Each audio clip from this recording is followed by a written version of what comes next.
How you doing, guys? This is Eric from RuleTheWasteland.com. We're trying the new mic, so hopefully this shouldn't be messed up like the last video. But I wanted to talk about silver and gold, but specifically silver. And basically just any of the commodities, specifically the metals. But there's a lot of people in the preparedness community, preppers, whatever you want to call it, that seem to be mad that gold and silver, specifically silver, really seems to be held back. And it is. I mean, it's bizarre. We have gold basically at all-time highs. Nickel just rocketed, like doubled overnight, basically some kind of short squeeze.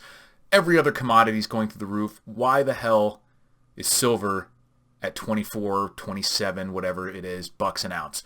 And it is weird. It is obviously manipulation. We've had banks that have literally been found guilty of manipulating silver prices, have to pay a little slap on the wrist fines and things. So we know it's manipulated. But the point is, we should be thanking our lucky stars. We know the fundamentals. We know that this is one of the most underappreciated assets in the history of the world.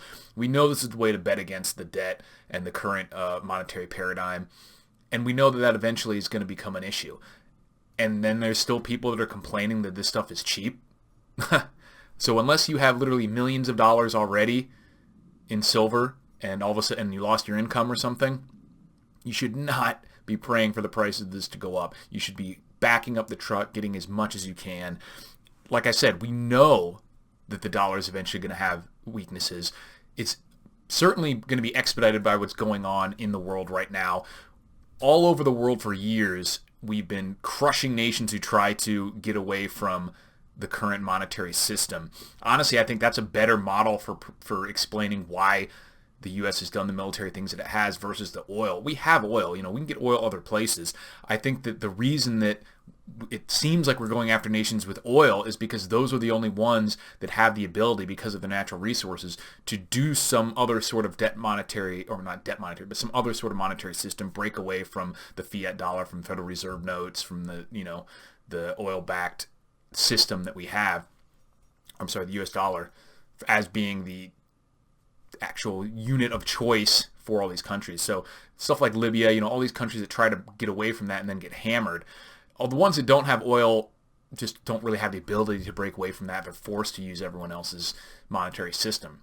So what we're seeing in Russia right now is all these systems that we've basically been forcing countries to use. We're now trying to say as a punishment that Russia can't be a part of that.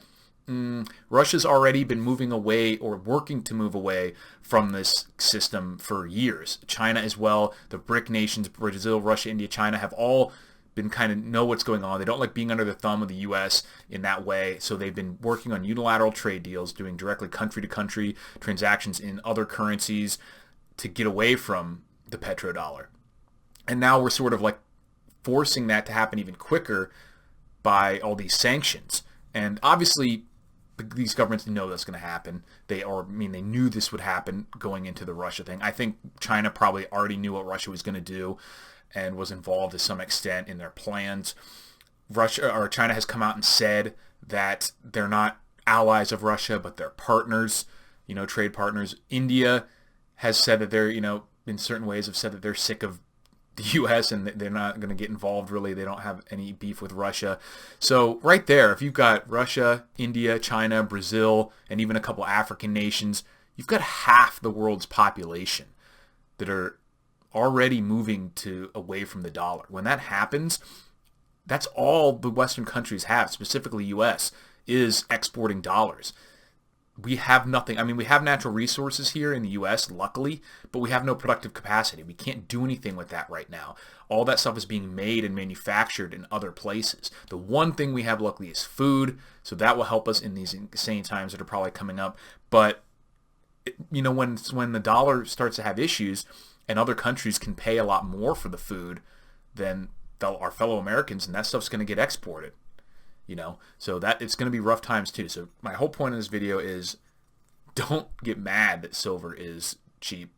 Be ecstatic about it, and try to get as much as you can before this happens, because I'm guessing there's no way we have more than a few years left before we really start to see some dramatic changes in the world monetary paradigms, especially with what's going on with Russia. It could happen any day now. So the more, just like we saw with nickel, the more that it's being held back, the more violently it's going to snap when that finally happens. So get whatever you can at these current ridiculous, obviously criminal prices, but they're a benefit to us as well too, because we want to be able to bet against the debt, and that's one way you can do it. Probably the best way you can do it. Let me know what you guys think. Thanks for watching, and I will talk to you later.